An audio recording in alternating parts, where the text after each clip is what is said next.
Having a bad day? Well, it's time to bounce back with variety music and resilient jazz. We are the Bounce Back Station, only on Resilient Radio Stream. Ladies and gentlemen, here is Resilient Jazz. Ryan Wright, baby. What up? BTS. All right, wait, I gotta look at where the actual camera at. You got top or like the Somewhere in there. What is this? Who knows? Yeah. That's your headset hanging right there. I'm gonna do a mic check on you. We're gonna come in and out of commercials. You in here. Alright, go ahead and speak into the mic. Let me make sure you good. Hello. Am I supposed to hear? Right in the mic. You can pull the mic out too, it comes out. Yeah. Wow. How loud do you want me? It's up to you, whatever's good in your ear. All right. A little loud, you know. DPFC, baby. Food. Oh, sovereignty. man, you can get folks. loud, huh? Yeah. You Oh, can say nothing man. this time about this love. Making sure I can hear you. Detroit People's Food Co-op. Okay, there we go. Black food sovereignty. There it is. All right. We ain't on yet. You coming on at 6, but it's 5:39, and so I'm just riding to some music. You know, hear how it sounds. Yeah, I'm riding to some music, and I got some Joe playing. I'm gonna pop in here right quick after this Joe. Let them know you in the building. Let me wait on my live cue. Yeah, which one was? There we go. What's going on, family? You guys know I had to pop in here early. Guess who we got in the building? Mr. Ryan Wright. What's going on, Ryan? What's good, y'all? What's the word, Resilient Jay? He is here in the building. He got in a little bit early, so I just told him we'll pop in for a second and just let everybody know that we are here. You still got 20 minutes before we get to him, so calm down. He's here. So what you think so far? He just walked in. He was kind of shocked. Tell him what you just told him. No, man. It's not even just shock, man. It's like confirmation about how special Detroit really is. Yeah. You know, I'm a 3-4 generation Detroiter from Coney Gardens. I'm 4 generations deep from one neighborhood as a Detroiter, dog. It's deep out here. Yeah. And I was just talking on the internet about how there's so much culture and good work out here happening in Detroit that people never know about. And you a great example, dog. Appreciate you. This is tucked off in the hood. You got a whole business operating and multiple, not only just like business SKUs, like you know what I mean, like business avenues, business genres and topics, but also like you started a new one while you got the old one. Keep going, it's feeding itself. That's his own thing now, man. Yeah, that's how you doing it. It's love, crazy. man, love. He's talking about our potty products. Potty products is working here in the warehouse as well as the radio station to cut the volume down a little bit. So hey, look, we'll be back though. 6 o'clock. It's starting. Keep it locked. Ryan Wright, DPFC. You got maybe a couple more songs, but we'll be right back after this break. Let's roll.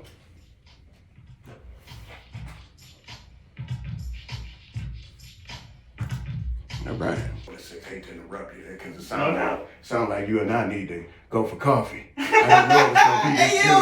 didn't know it was gonna be this good. I keep it. I didn't know it was gonna be this good. 100% to who I am everywhere I am. I didn't know it was gonna be this good.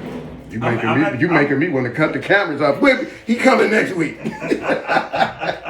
We about to go outside. I'm with it, man. I'm with all this stuff, dog. Yeah. I'm with the good peoples because you doing crazy work, and this is testament.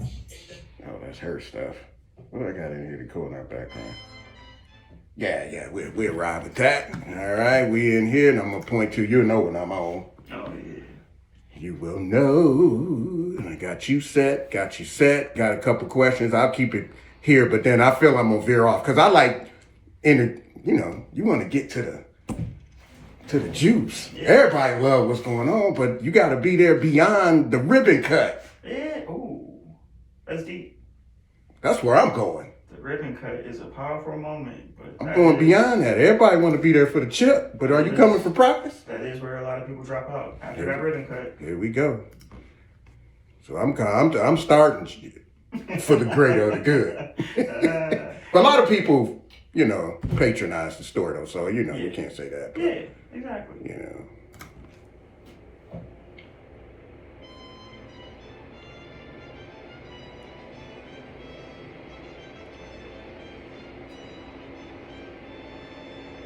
All right.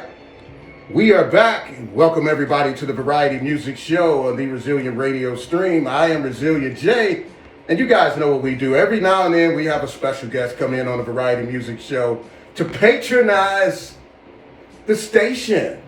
And without further ado, ladies and gentlemen, if you follow us on our social media platforms, you have seen the poster, you've seen the image. We have Mr. Ryan Wright here, the marketing coordinator for the DPFC. Now, what's the DPFC? That's Detroit People Food Co-op. Welcome to the channel. Welcome to the station, my guy. What is up, y'all? What's up, listeners to Resilient Radio Stream? Thanks for having me out. Resilient. My pleasure, man. My pleasure. I had to get them in here.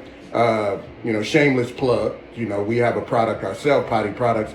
It's on the shelves of the toilet paper shelves, and we also have organic soaps in there as well. Use this after that. That's on the shelves in there as well. So that's a shameless plug. I wanted to get them in here. So without further ado, he and I, we've been kicking it off the channel. I told him he's lucky I got a show because I would have just closed up and said, let's go for some coffee. But you guys got to see our man already. I can tell he family. Tell everybody what a food co-op is.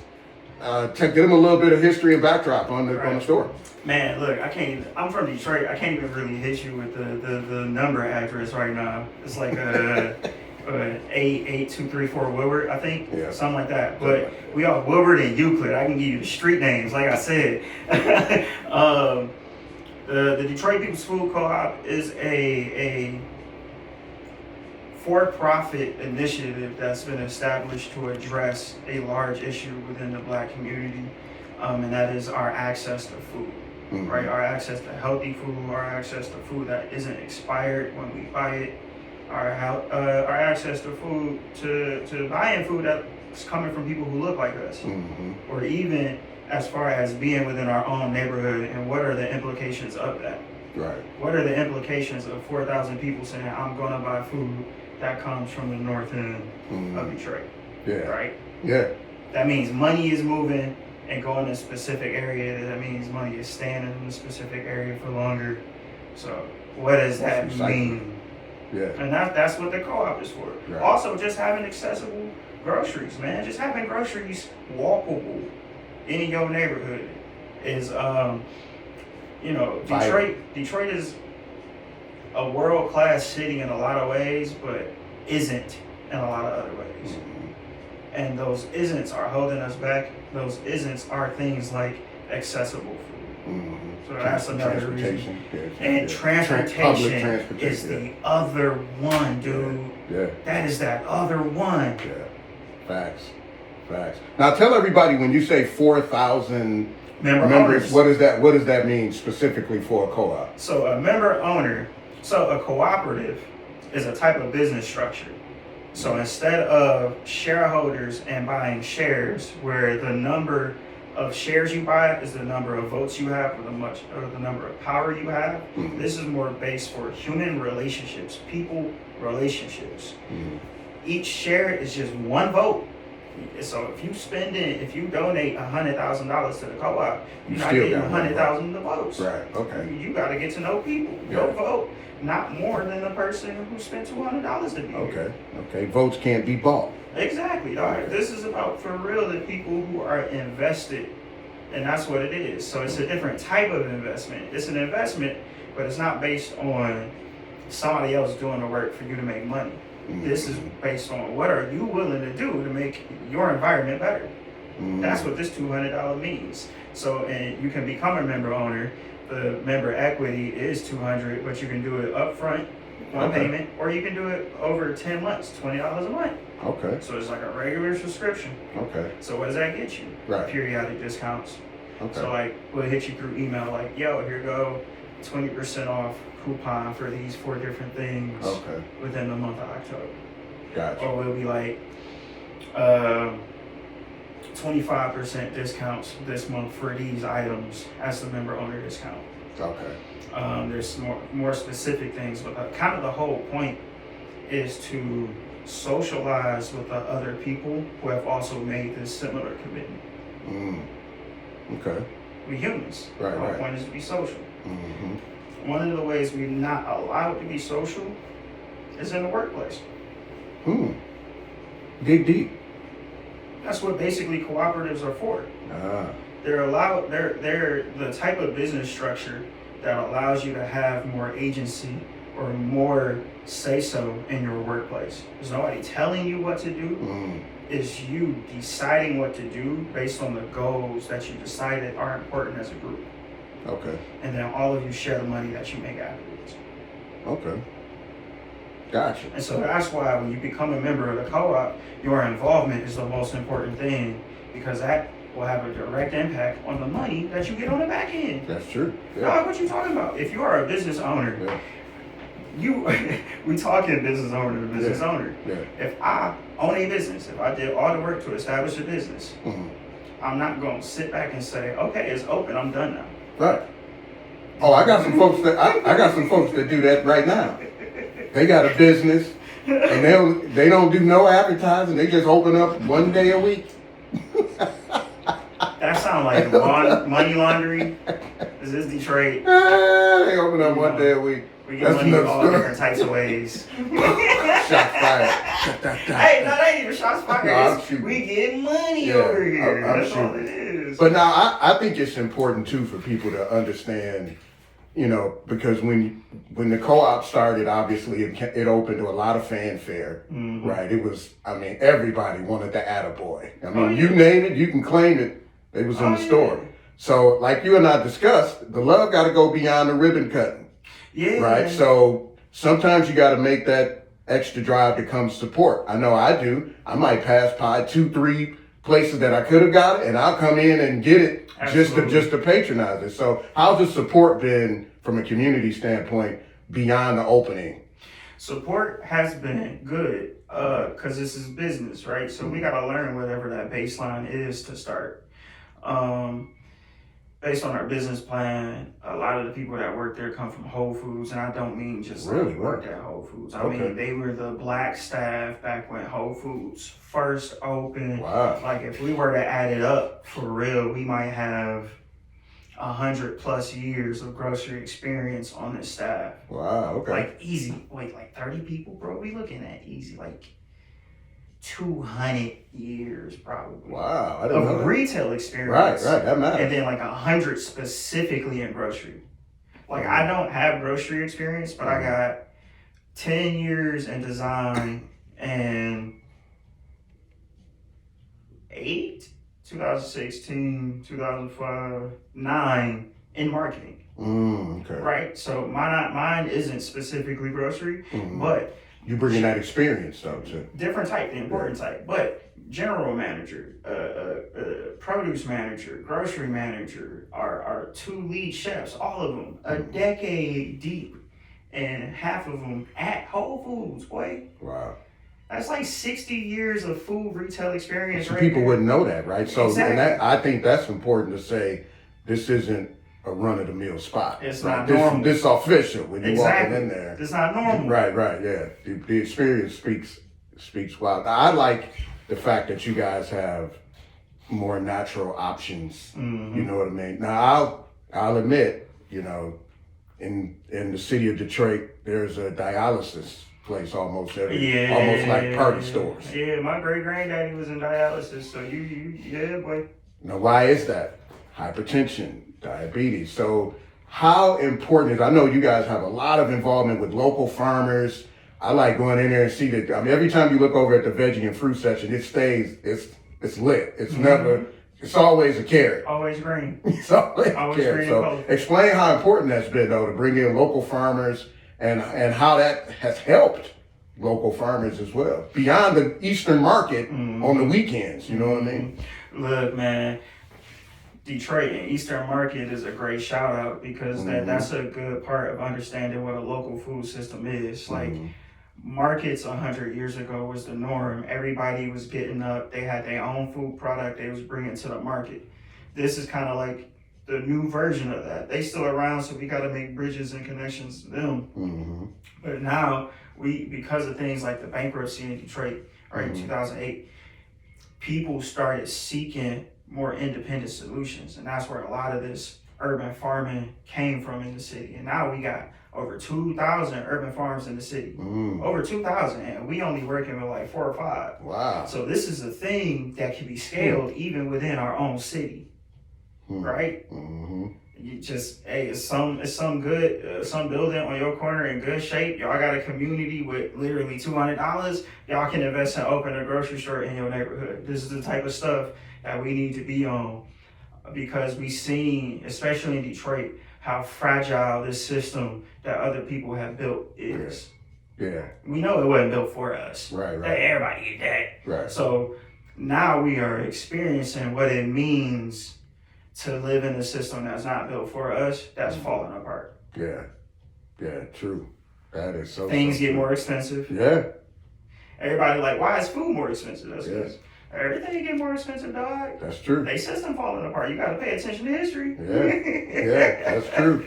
That's true. Listen, you guys are listening to Mr. Ryan Wright. We're kicking it. It's Detroit People Food Co-op, the variety music show on the Resilient Radio stream. Feel free now. You can shout out on our website, resilientradio.net. I promise it's still the variety music show. We're just we're just topping it up. We'll take a quick break. We'll be back. Keep it locked in. We got Ryan till 7 o'clock. Keep it locked.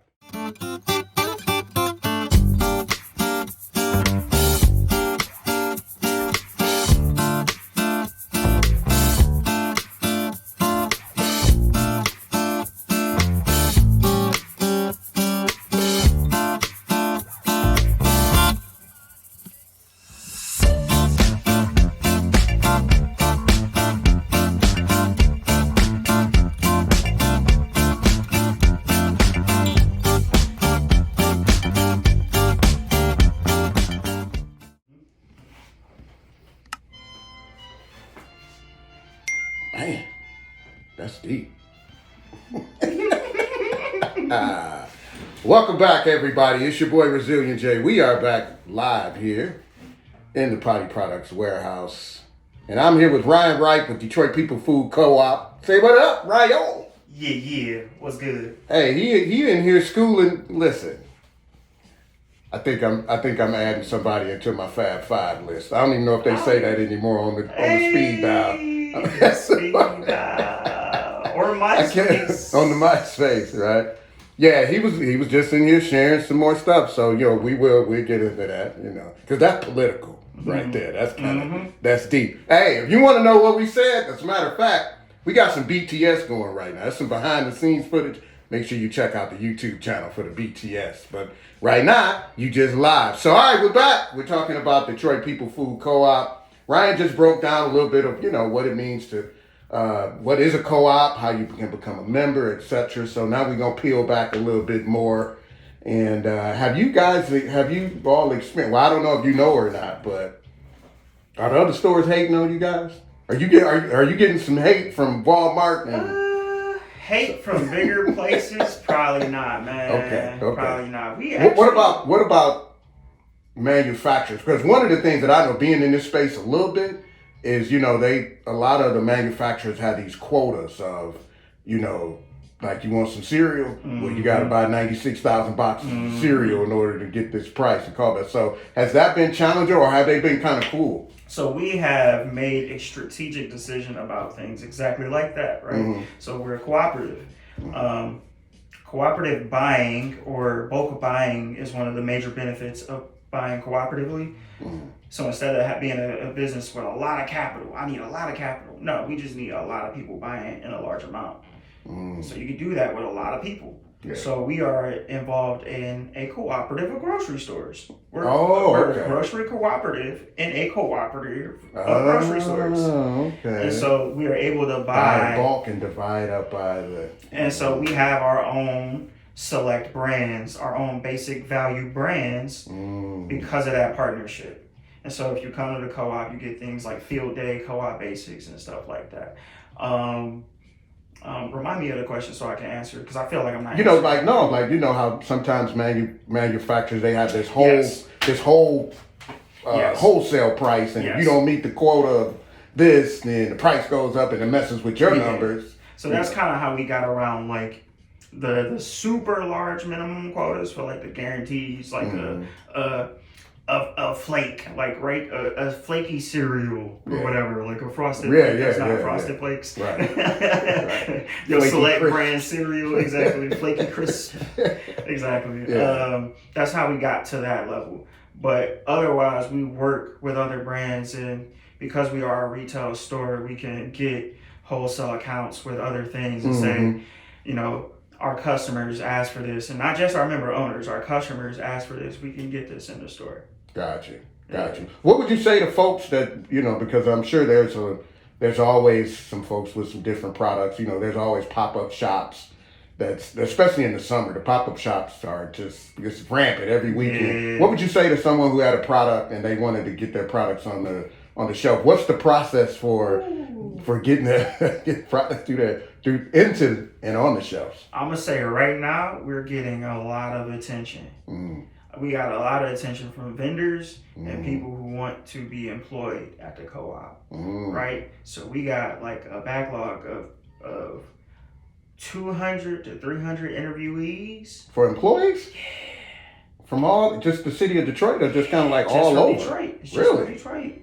Wow. We got a lot of backlog for employees. We got a lot of backlog for vendors. So we're not technically accepting either. But we still encourage people to fill out the applications. Gotcha. We want everybody in the net. But our capacity, because we still are just one store right now, right? That's kind of like the difference between cooperative versus corporation, right? They got the money, they got billions to spend on expanding whatever. We got how much we can fundraise through member owner equity and make as a retail establishment to grow, right? So our process is going to be much slower, but that's why it's more beneficial. Because, you know, tortoise versus the hare. They go bigger, they crash harder, they fall quicker. Yeah. Cooperatives are literally statistically in business longer. Like the oldest cooperative on the planet is like 300 years old, something like that. Food co-op? No, I don't think it's food. It's just like, the co-op. But just a cooperative. I don't know exactly what they do. Okay. But like just the business structure of a cooperative. Gotcha. And so, you know, private businesses go up and fall every day. Right. Would it be difficult to open another one? Would it just be too competitive to open another one in the city? And just expanding, like describe what a food desert is too, because it's what's for those folks that's not here in Detroit. Detroit has been labeled a food desert, and so Ryan will explain to you why that is. We're gonna get into that too. So there's even people in Detroit. Detroit also has like a history of activism, right? So even the language around that has changed. People have said that it's no longer, we don't call it food deserts anymore, because deserts are natural things. Those are things that occur naturally. This is not being done naturally, it's being done intentionally. They are taking grocery stores out of our neighborhoods. Historically. We ain't got Farmer Jack no more. That's right. Meyer had to come Boy, back. don't show your age about Farmer Jack. Hey, not age, historical knowledge. Okay. No, I did go. I don't see no gray, so you should know about. But it wasn't in Detroit city limits. The only one when I was going wasn't in the city limits. It was across 8 Mile. Okay. Right, so it wasn't even, you know, it was Detroit, but not Detroit. Gotcha. So that's why, right? The money game. I like calling it the game, right? Because that's like the best metaphor for life ever. Because the rules of the game are what's called an incentive structure, and that's like the ways your behavior is directed based on what you have to do to win the game. And a business that's not located in Detroit, that's as important for something as food, is going to behave differently than one that is located in Detroit and owned by people who are next to that retail establishment, literally in the neighborhood of it. Those are two different types of behaviors that you get in the long term. And so that's why it's important. That's why co-ops last longer. That's because and that's why this emphasis of being a member, owner, and not a volunteer, not somebody who just giving some money because you want to feel good. This is a commitment to say, next time that these other systems, that's corporate, that's state, fail, we don't have to worry about that because we've been using our money to build our own food chain. Okay. Right? Okay. Our money goes to the farmers in the North End who are making the spinach that's on sale right now for $4.99 in the co-op. Supplies are limited. Fresh organically grown spinach, $4.99 for half a pound. Gotcha. I need to grown in the neighborhood of Detroit. You literally taste in Detroit. That's crazy. Yeah. So if there was another urban city out listening to this, which I'm sure there is somewhere. Oh yeah. There's you said not food deserts. What's another word for them? Food apartheid. Food apartheid's taking place throughout any other. What could some folks do to organize to create their co-op? What's the first 5 steps that they could take in potentially trying to start their own co-op besides coming here and talking to Ryan Wright? Yeah, please. Oh my God. I'm an introvert, extrovert. And I said introvert first. That means talk to experts.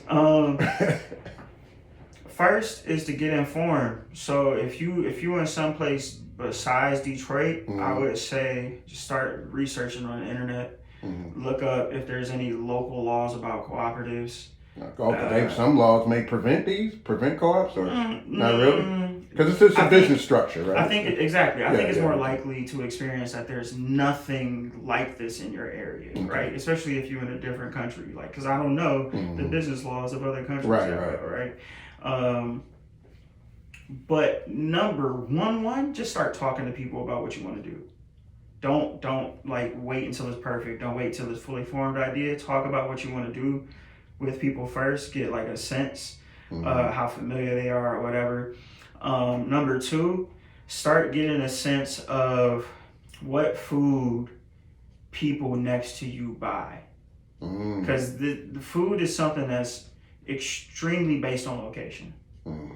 Right? I can't sell $20 steak in Detroit as easily as I can. Trust me, I know.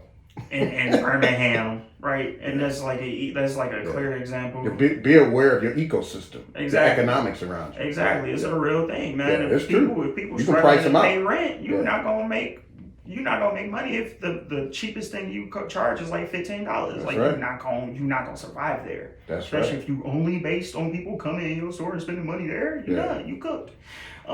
Which is a good segue though too, because I think, whenever I go into the store, you guys always have the hot bar. Oh yeah. So that's crucial. I'm always complaining about that it costs just as much to go pick it up as it damn near does to cook it. Now, It used to be, unless you have a family of 4 or 5, and obviously cooking makes sense because you can eat it the next day. But how important is it? How important is that hot bar inside of there with the food? You guys can't keep food in there, but I'll let you explain. What is that, and what do you guys offer in the store? Man, not even just important. All right, the hot bar. I was about to get into that, but I'm gonna go more general real quick. Okay. What we offer in the store is a mix of local, organic, and conventionally grown produce and grocery. So produce is the fresh products, your celery, your lettuce, stuff like that, your cucumber, your tomatoes, your potatoes. The grocery is the packaged stuff, the soup cans, the ramen, the seasonings. That's the majority of the processed foods. We try to do 50-50 for both. Okay, I was going to ask that. That's our goal in terms of product. Now, that's a really hard goal to meet because of supply chain reasons. Exactly. We are not exactly at the scale where there are enough local businesses to supply a whole grocery store, even if it is local. Yeah, right? So agreed. this goes back to what you were Agreed. saying earlier in terms of other suppliers Yeah. and minimum order quantities, right? Mhm. Because you have to reach out to other people. Yeah. We got to get it together in terms of our business standards personally in the city, right? And manufacturing. Yeah. just regular communication standards. Mhm. Knowing that you use the low friction contact form first. Email. Mhm. Use email, use text, use social media. Mhm. Follow up, like how to follow up that chain, how to follow through. Mhm. When you are trying to get people to buy something from you, Mhm. make it easy for them to know the cost. Yeah, that helps. That would help. It's crazy how much you would think. Like, it's crazy how much that's not the standard. And I don't even think it's because we black. I think it's just because people don't know what they don't know. Make it easy for people to know the price. Bruh. Imagine, just start paying attention. How many times are you looking at something and it's hard to know what's the price? That's true. Now that that's why I repeated it. I'm like, wait a minute.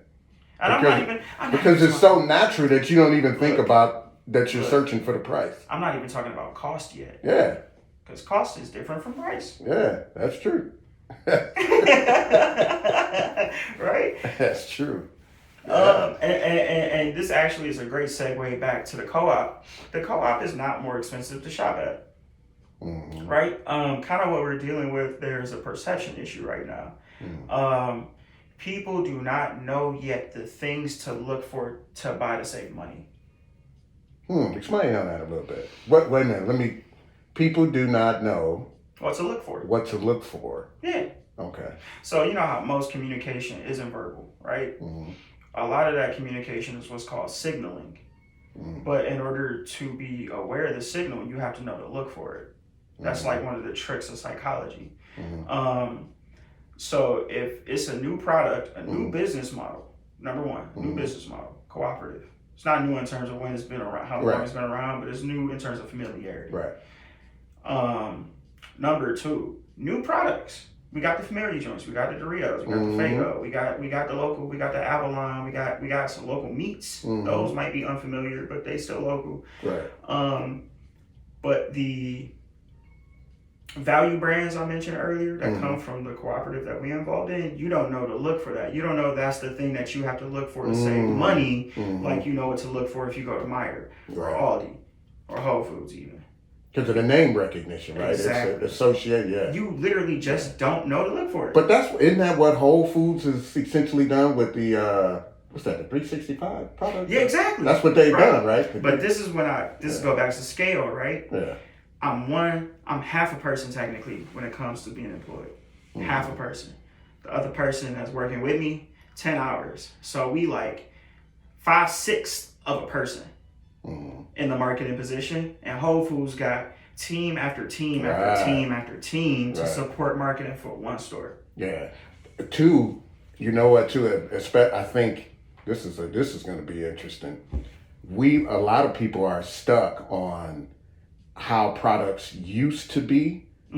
Perfect example, growing up, you had your staple things that you like. We like graham crackers and all of those things. And so it becomes, now you do it unconsciously that you go in the store and you look for these brands and these types of things. But the production of that food has changed now. Ooh. What they used when you were growing up to make those products are not the same thing that they're making now. And so you don't want to change because you're accustomed to the box and you incorporate that to say, this is a good product, this is a value product, but it's not anymore. It's not anymore. It changed. You got to turn them boxes and labels around. And people always say, hey, if it's 16 sentences, If you can't read none but two names on there to understand, it's probably bad. So again, you guys said you do a balance of like 50-50 on. And how do you all choose like the value products to carry? Is it just price, or are you guys turning labels too? It's a mixture of price and process, or so like sustainably and supply chain. Because again, each of them have their own supply chain as well. Mm-hmm. So we understand what's going into a local meat supplier from Ferndale more than we do an international corporation who we buy from one of our distributors. Mm-hmm. Right? That's kind of what we're looking at. They got some deal with pharmaceutical corporations as suppliers as well as farmers to get the ingredients for their products that they then put together at a location, ship out.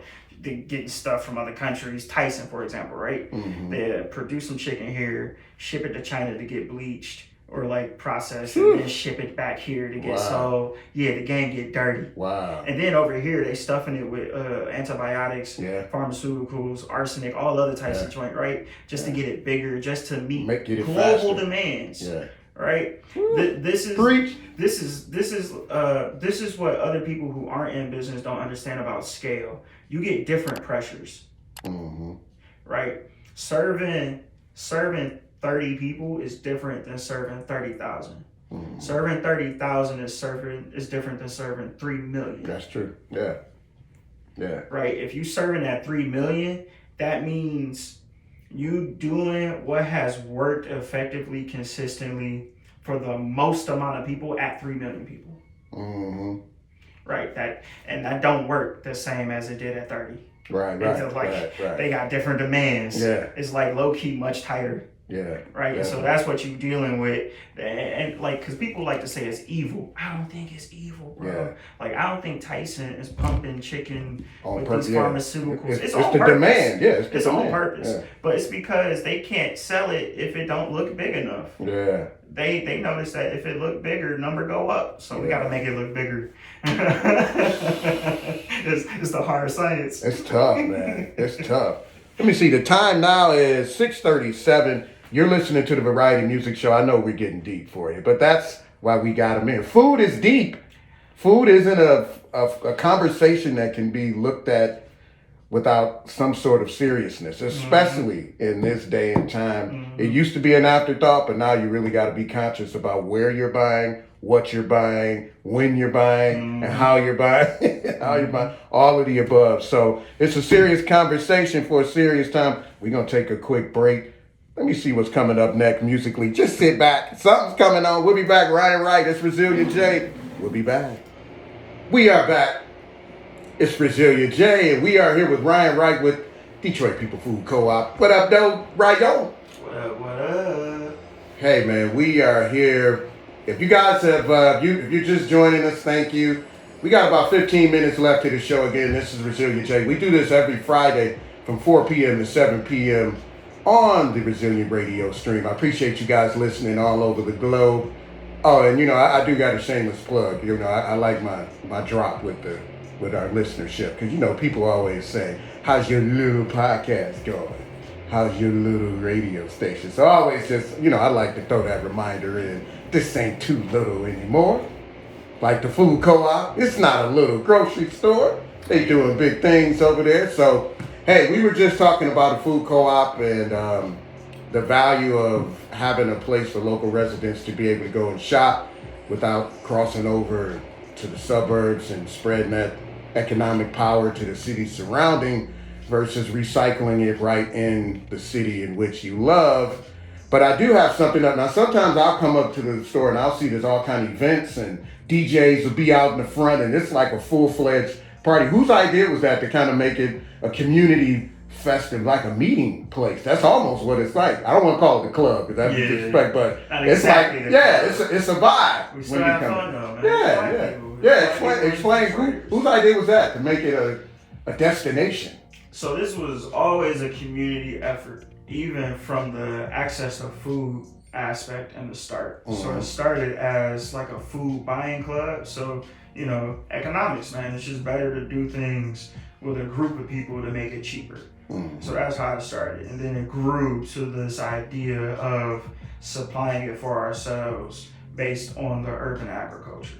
Okay. Right? Actually, just remind me of the question real quick. No, I was just asking, like, whose idea was it to extend it to, like, there's a DJ out in the front sometimes. It's all kind of... So getting it to that level, right? Because from cooperative buying to incorporating to buying property to fundraising to getting DJs in front of a storefront. Yeah. That's kind of what I'm trying to show. Right? Because that's a whole story, because there's so many it's the effort of so many people over so much time, 14 years, a lot of different people. We got a figurehead, right? We got figureheads like Baba Malik Yakini, who started D-Town Farms and the Detroit Black Community Food Sovereignty Network, and is a big part of changing food policy, making sure that it's possible to get that farm to grocery store pipeline in the city of Detroit and have it legal, have it safe, because all that is important, have it to be able to scale.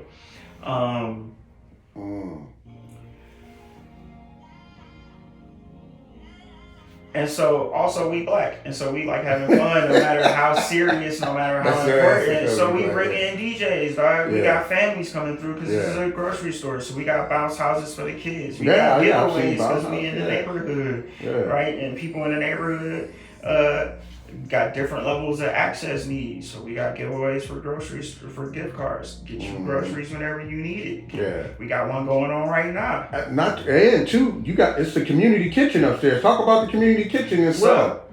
Here we go, a part of that perception part. The co-op itself is just on the first floor. Right.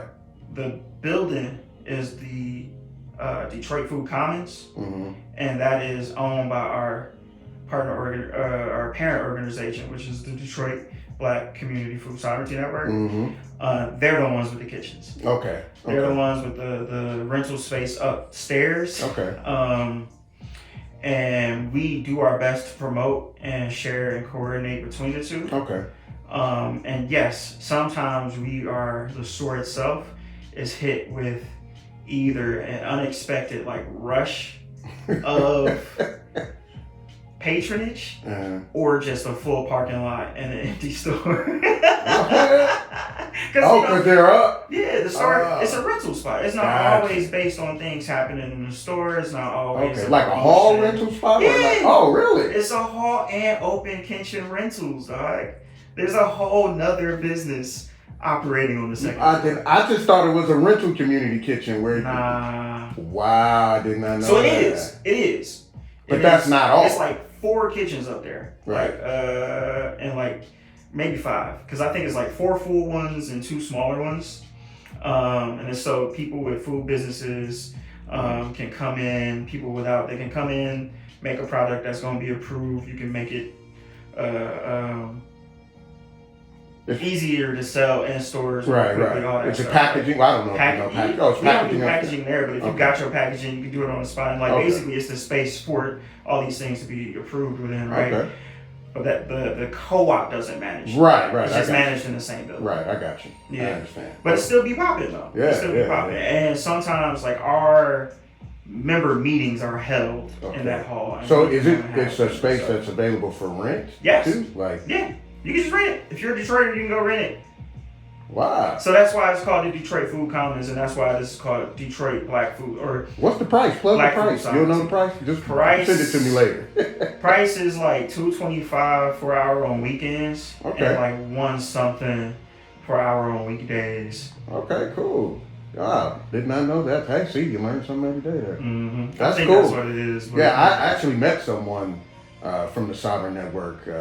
I think last week we were at an event. She had a car. I said, "Hey, I'm going to have Ryan at the station next week." And "Oh, okay, yeah, I know." So yeah, that's cool. That's hype. So all right, so the time now is about 6:53. We're going to wrap up. Where's the co-op 5 years from now? Where would you like to see it? What's going on with the co-op? It's 2030.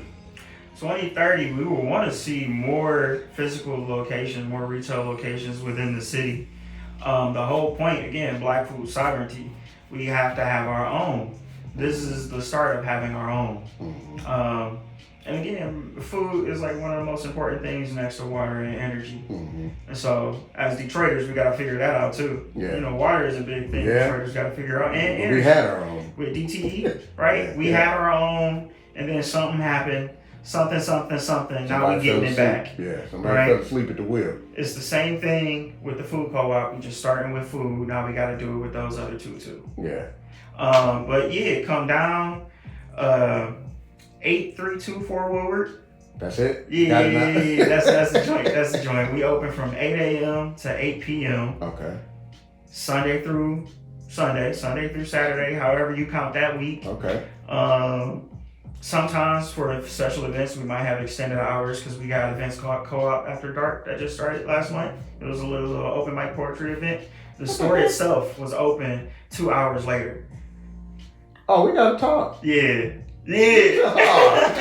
Yeah. We do a lot of crazy stuff at the Co-op. Yeah. We had a grilling series last summer. One of our cooks from the deli was just out on the grill every day from a period of time. And so so it wasn't like Chop Championship. Nah. Where it was like they was competing, open up. Nah, That'd be a good idea. Crazy. I'd be cool though. For an event. We ought to talk. For an event, yeah. Let's talk about a Chop Championship at the Co-op. Community owned. Community owned. This is what I'm saying. Business owners. This is the type of stuff you can just say, this is what I want to do at the Co-op. Yeah. Especially if you're a member owner, and then do it. Yeah. And like just do it. Yeah. People asking for permission if they member owners. Oh my God, that's not what you're a business owner. You just got to get other business owners involved. Yeah. Crazy work. I want to throw a food festival at my food co-op. Well, you can if you're a member owner. Oh shh. Hey, yeah, ain't that crazy? So is it a waiting list? I mean, it's 4,000 members. No, I'm sure everybody's not thinking. There's no waiting list. How you? We just gotta get people thinking this way. Because the only people thinking this way right now are the people running the store. So we have to get the rest of the member owners to think as if they're running the store. All right. Guilty, bad. You guys aren't even taking any more members though now, right? No. The only thing that there's a halt on is vendors. Okay. Because I saw somewhere where they were like, no, oh my God, no.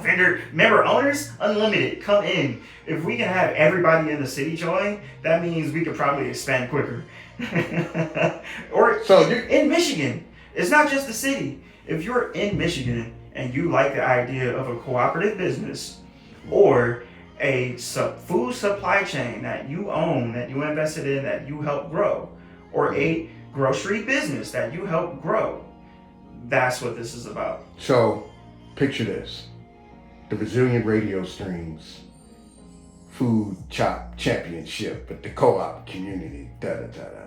Lock it in. We gotta be a member. It's gonna happen. Because they're not thinking how my mind just took off. It's going to happen now. You're gonna be there live on the radio. You can have however many chefs you want cooking up live. You can have your videographer going through live with the close-ups on them, chopping it up on them, chefing it up on it, sizzling on the cooktop. Yeah, you already know.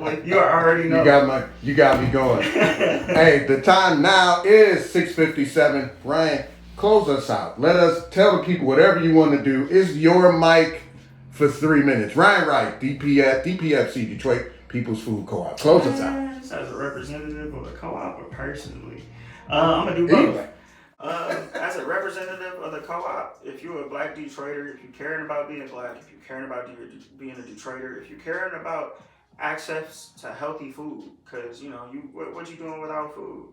If you like Detroiters who make food for you, like if you got a homie that you buy food from, he on Instagram promoting his dishes and stuff, you paying $15 for the shrimp and the fried rice.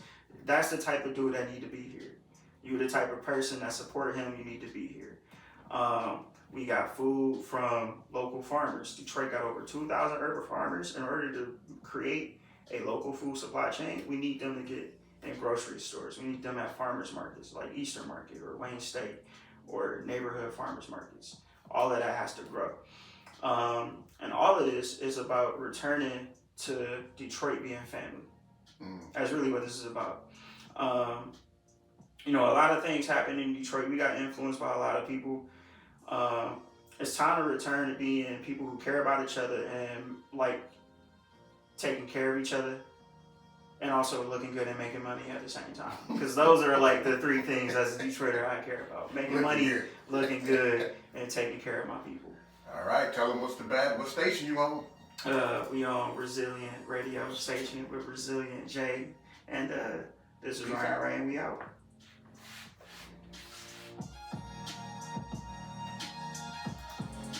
Boom. That was fun, man. You did that. Yeah, that was fun. You did that.